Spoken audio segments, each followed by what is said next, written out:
Hello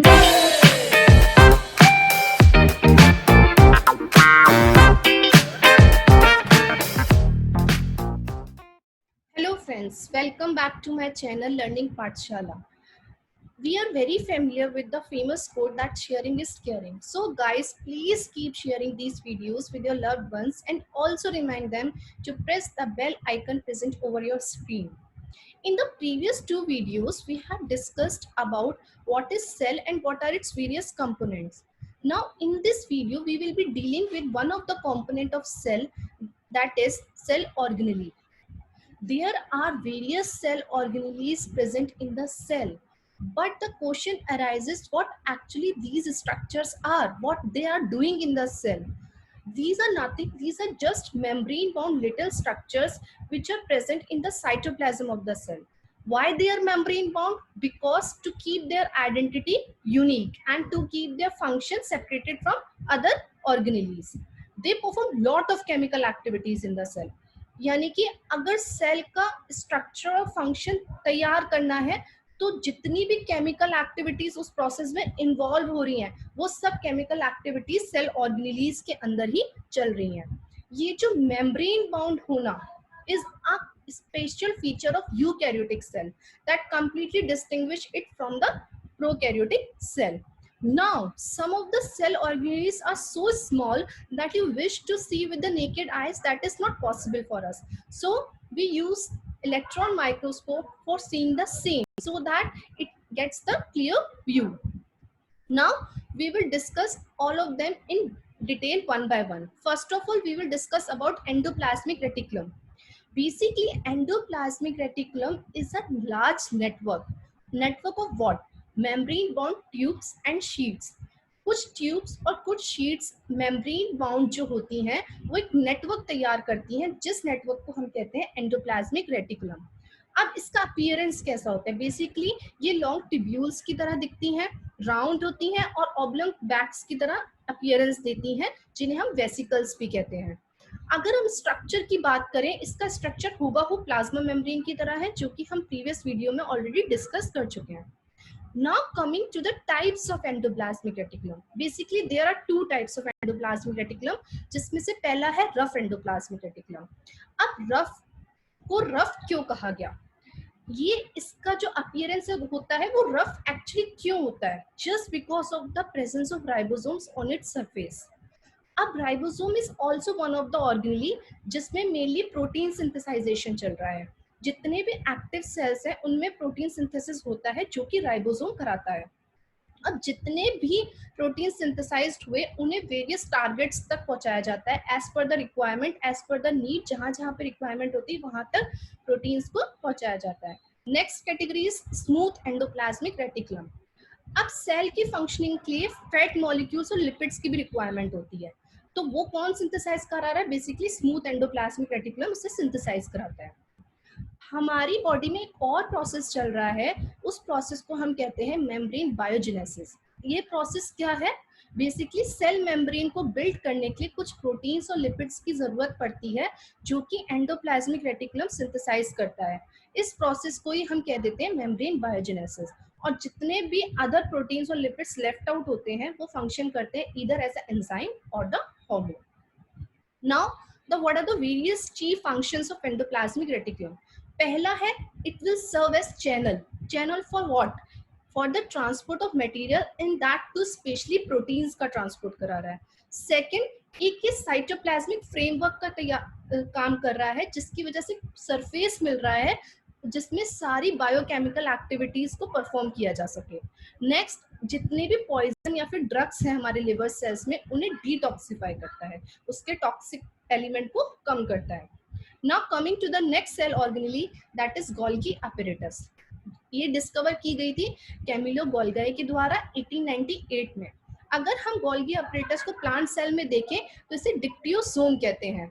इसकी location कहाँ है? साइटोप्लाज्म के पास लोकेटेड होता है, just next to the endoplasmic reticulum. और जो सेल के अंदर न्यूक्लियस प्रेजेंट है उसके नियर प्रेजेंट होता है.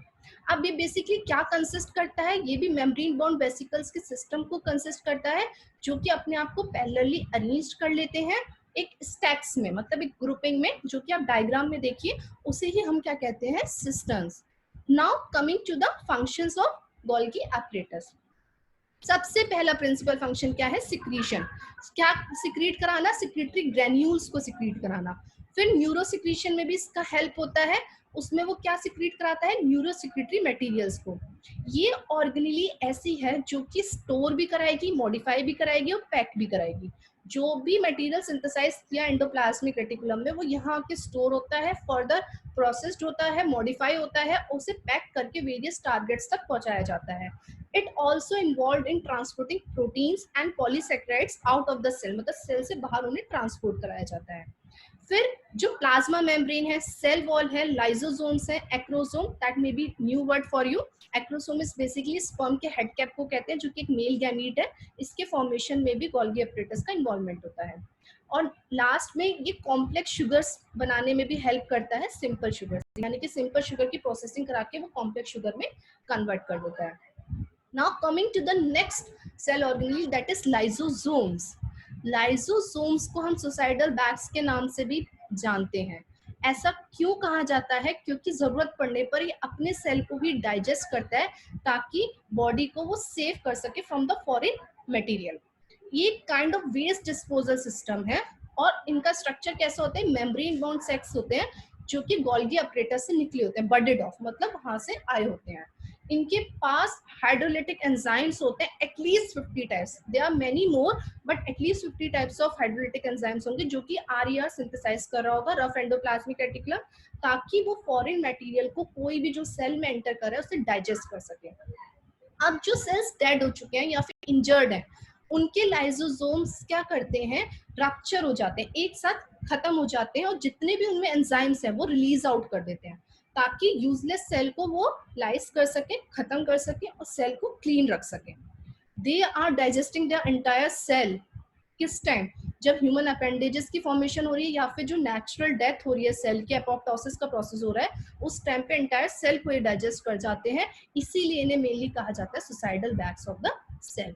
अगर फंक्शंस के बारे में पूछा जाता है लाइसोसोम्स का, तो इस इंट्रो में आप फंक्शंस भी क्रिएट कर सकते हैं। What are its various function of lysosomes? Now coming to the mitochondria, it is also one of the most important cell organelle that is present in our cell. इसे power house of the cell कहा जाता है। क्यों? क्योंकि ये ATP molecules को synthesise करा रहा है और जितनी भी केमिकल एक्टिविटीज सेल के अंदर चलती हैं उन्हें एनर्जी की रिक्वायरमेंट होती है। वो एनर्जी एटीपी की फॉर्म में आती है जो कि माइटोकॉन्ड्रिया सिंथेसाइज करा रहा है।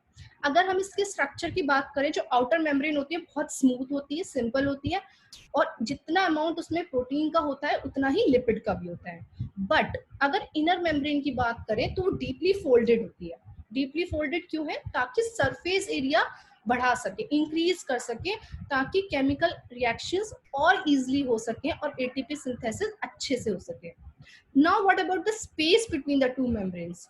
जो आउटर और इनर मेम्ब्रेन के बीच का स्पेस है उसे इंटर मेम्ब्रेन कहते हैं, इंटर मेम्ब्रेन स्पेस कहते हैं, और उसका जो कंपोजिशन है वो सेम साइटोप्लाज्म के जैसा ही होता है। Now the matrix, it is basically a complex mixture of enzymes and proteins. वो क्या कर रहा है? बेसिकली एटीपी को सिंथेसाइज करा रहा है, माइटोकॉन्ड्रियल राइबोसोम्स को सिंथेसाइज करा रहा है, आरएनए को सिंथेसाइज करा रहा है, डीएनए को। ये ऐसी ऑर्गेनेल है जिसका खुद का डीएनए होता है, खुद का राइबोसोम होता है for performing various activities in the cell. Now coming to the functions of mitochondria. पहला फंक्शन, हम मेजर फंक्शन क्या है? एनर्जी प्रोड्यूस करा रहा है। कैसे? सिंपल मॉलिक्यूल्स को प्रोसेसिंग करा रहा है, उन्हें कन्वर्ट कर रहा है चार्ज मॉलिक्यूल्स में। अब चार्ज मॉलिक्यूल्स ऑक्सीजन के साथ कंबाइन करके एटीपी मॉलिक्यूल्स बना रहे हैं। इस प्रोसेस को ही हम कहते हैं ऑक्सीडेटिव फॉस्फोराइलेशन। नाउ नेक्स्ट, ये एक प्रॉपर कंसंट्रेशन मेंटेन कराने में हेल्प कर रहा है।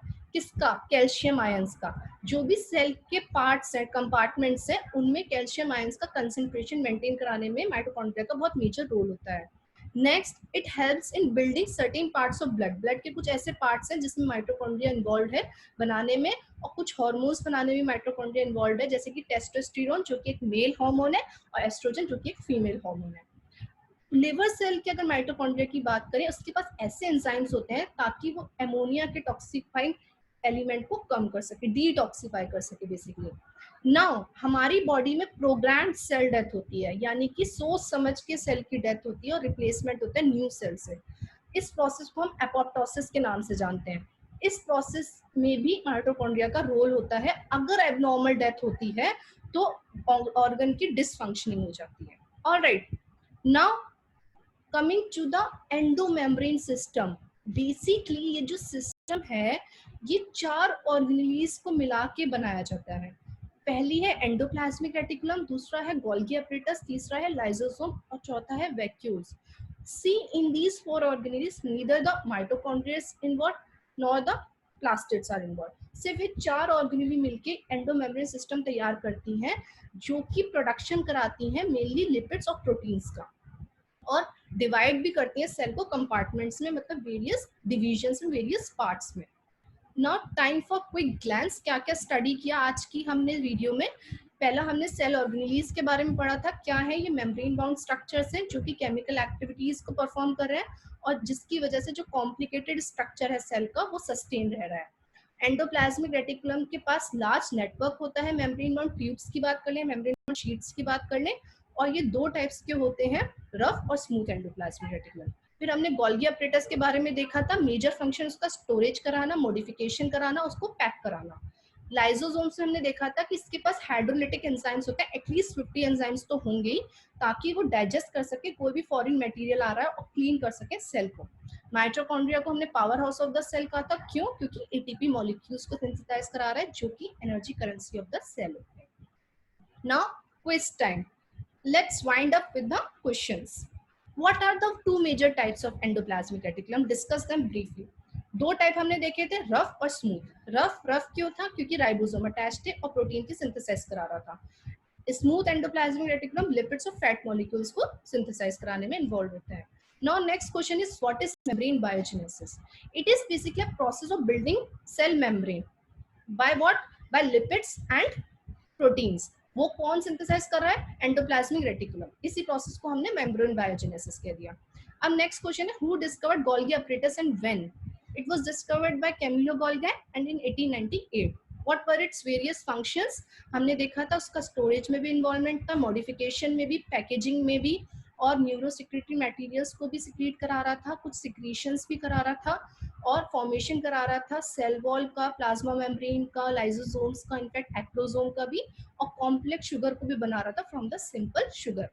Now next question is, why lysosomes are known as suicidal bags? क्योंकि जरूरत पड़ने पे अपने सेल को ही डाइजेस्ट कर देते हैं और जितने भी एंजाइम्स के द्वारा जो कि इसमें प्रेजेंट होते हैं और सेल को क्लीन रखते हैं।